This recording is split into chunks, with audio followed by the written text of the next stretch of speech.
CUET 2025 की तैयारी कर रहे हैं और सबसे बड़ा प्रश्न ये आ रहा है कि हम किस तरीके से पढ़ें, कैसे पढ़ें। क्या हमें पूरी एनसीईआरटी पढ़नी होगी, लैंग्वेज के लिए हमें पूरा लैंग्वेज पढ़ना पड़ेगा, या जो जनरल टेस्ट का सेक्शन है उसके लिए क्या क्या पढ़ें।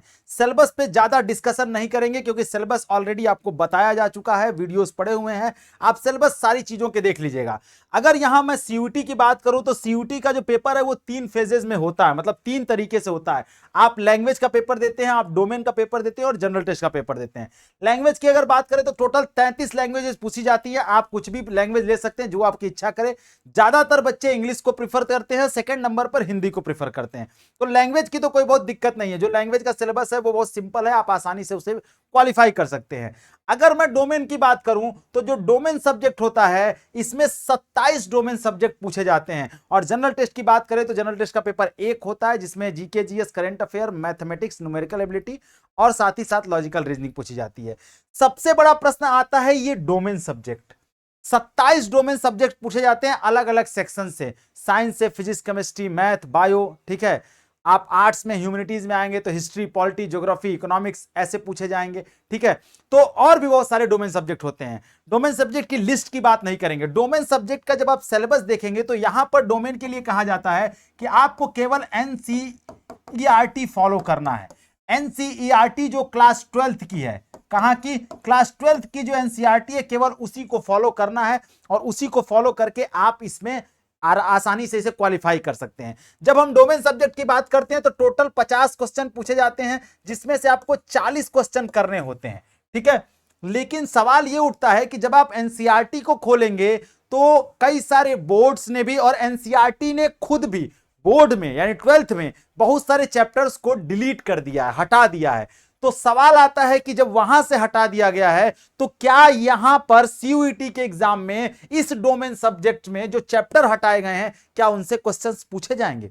और अगर ऐसा है तो उसे क्लियर करना चाहिए कि पूछे जाएंगे, और अगर नहीं पूछे जाएंगे तो फिर जो सिलेबस है एनसीईआरटी का जो 12th में पढ़ते हैं क्या वही पढ़ना होगा।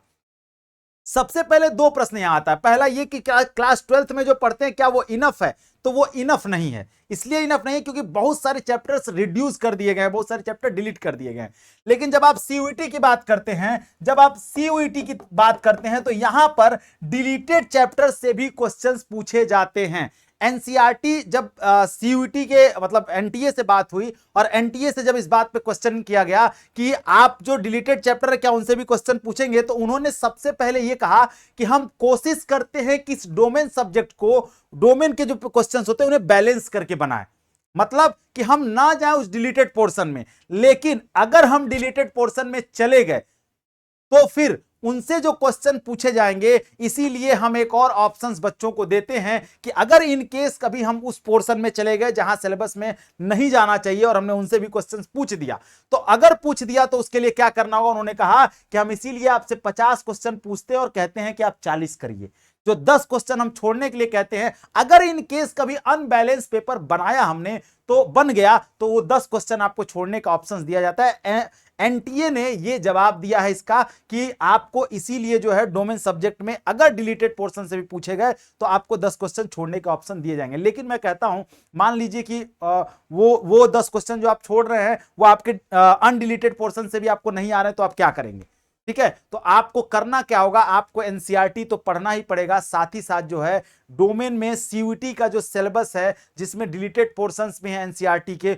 उनको भी पढ़ना पड़ेगा, उनको भी पढ़ के जाना पड़ेगा क्योंकि क्वेश्चन कहीं से भी पूछा जा सकता है। बहुत ही अनसर्टेन पेपर बनाते हैं तो हम रिस्क नहीं ले सकते, ठीक है। हम रिस्क एकदम नहीं ले सकते करियर के साथ। और अगले 3 साल का सवाल है, ग्रेजुएशन में आप एडमिशन लेने जाते हैं किसी अच्छी यूनिवर्सिटी में, दिल्ली जैसी विश्वविद्यालय में एडमिशन ले रहे हैं, नंबर कम आएगा तो आप दिल्ली से हटके कहीं और चले जाएंगे। तो कम से कम अगर आप एक अच्छा करियर चाहते हैं तो आपको संपूर्ण सिलेबस को अच्छे से पढ़ना पड़ेगा। उसके लिए करना क्या पड़ेगा, आपको सबसे पहले ये चैनल सब्सक्राइब कर लेना है। दूसरे नंबर पर करना क्या है, आपको बेसिक शिक्षा का ऐप डाउनलोड कर लेना है और वहां से जाकर के हमारे कोर्सेज को बाय कर लीजिए अगर आप करना चाहते हैं तो। वरना आप यूट्यूब पर भी हम लोग जो है बहुत सारी चीजें आपको प्रोवाइड कराते हैं और ऐप पर भी फ्री ऑफ कॉस्ट बहुत सारी चीजें हैं, आप वहां से पढ़ सकते हैं और कर सकते हैं। लेकिन इस बात को एकदम दिमाग में रख लीजिएगा कि क्लास 12th का सिलेबस जो आप पढ़ रहे हैं उससे अलावा भी बहुत सारी चीजें पढ़नी पड़ेंगी डोमेन में जो डिलीटेड पोर्शन है, तो उन्हें हम इग्नोर नहीं कर सकते। इसके अलावा अगर आप और कोई जानकारी चाहते हैं सीयूटी से संबंधित और क्या जानना चाहते हैं, आप कमेंट बॉक्स में डाल दीजिएगा मैसेज, हम जरूर उस पर वीडियोस लेकर के आएंगे। ठीक है, अपनी तैयारी को चुस्त करिए, दुरुस्त करिए, अब समय बहुत बचा नहीं है। ठीक है, तो इसलिए जो है और मेहनत करिए। थैंक यू सो मच, जय हिंद।